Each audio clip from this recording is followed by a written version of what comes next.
আমাদের যে কাঁচা হাতে লেখা চিঠিতে ভালোবাসা যেত, সেটি এখন একেবারে হোয়াটসঅ্যাপ, ফেসবুক, ইনস্টাগ্রাম এবং একটু ঝগড়া হলেই সেখানে ব্লক, আবার আনব্লক ইত্যাদি প্রভৃতি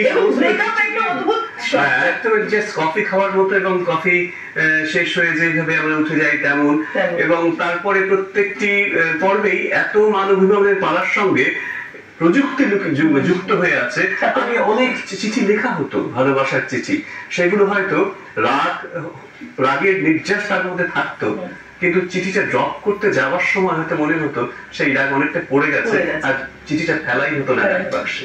এখন কিন্তু যখনই রাগ হচ্ছে তখনই লেখা হচ্ছে এবং ব্লক হচ্ছে। তাহলে এই যে পরিবর্তন, ওজন করা ভালোবাসা কিন্তু এখন ফিরে এসেছে। এখন ওজন করা ভালোবাসা আবার আমরা দেখতে পাচ্ছি।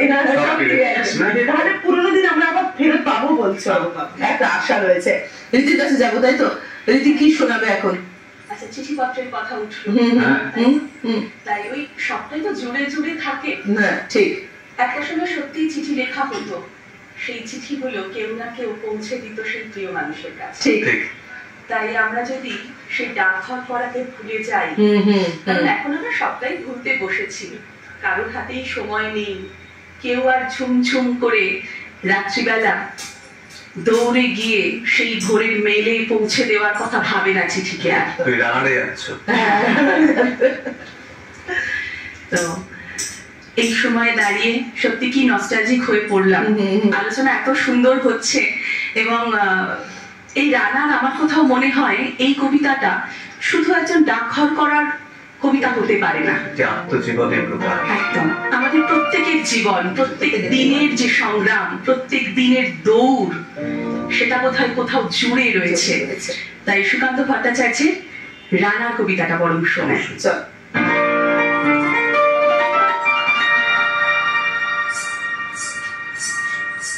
রানার ছুটেছে, তাই ঝুম ঝুম ঘন্টা বাজছে রাতে, রানার চলেছে খবরের বোঝা হাতে, রানা চলেছে রানা, রাত্রির পথে পথে চলে, কোন নিষেধ জানে না মানা, দিগন্ত থেকে দিগন্তে ছোটে রানা, কাজ নিয়েছে সে নতুন খবর আনা।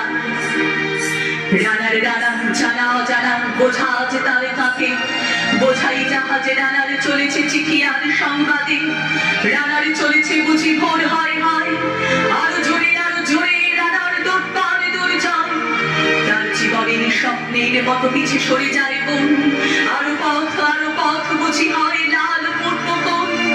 অবাক রাতের তারারা আকাশ মিট মিট করে চায়, কেমন করে রানার সবেগে হরিণের মতো যায়, কত গ্রাম কত পথ যায় সরে সরে, শহরে রানার যাবে পৌঁছে ভরে, হাতে লণ্ঠন করে ঠন ঠন, জোনাকিরা দেয় আলো, মা ভই রানা এখনো রাতের কালো।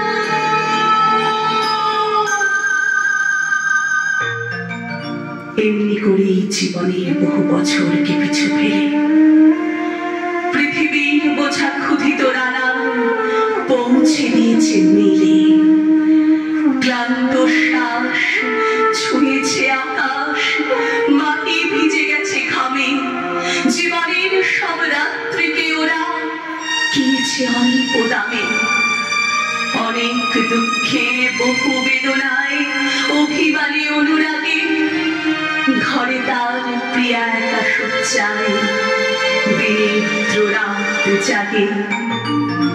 রানা রানা এই বোঝা টানার দিন কবে শেষ হবে, রাত শেষ হয়ে সূর্য উঠবে কবে, ঘরেতে অভাব, পৃথিবীটা তাই মনে হয় কালো ধোয়া, পিঠেতে টাকার বোঝা, তবু এই টাকাকে যাবে না ছোঁয়া, পথে কত ভয় তবু রানার চোখে, দস্যুর ভয় তার চেয়ে ভয় কখন সূর্য ওঠে, কত চিঠি লিখে লোকে, কত সুখে প্রেমে আবেগে স্মৃতিতে, কত দুঃখে ও সুখে, এর দুঃখে চিঠি পড়ব যেন কেউ কোনোদিন। এর জীবনের দুঃখ কেবল জানবে পথের তৃণ, এর দুঃখের কথা জানবে না কেউ শহরে ও গ্রামে, এর কথা ঢাকা পড়ে থাকবেই কালো রাত্রির খামে।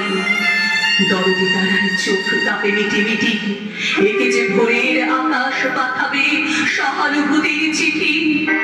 রানা রানা কি হবে বোঝাবো, কি হবে ক্ষুধার ক্লান্তিতে ক্ষয়ে ক্ষয়ে। রানা রানা ভোর তো হয়েছে, আকাশ হয়েছে লাল, আলোর স্পর্শে কবে কেটে যাবে এই দুঃখের কাল।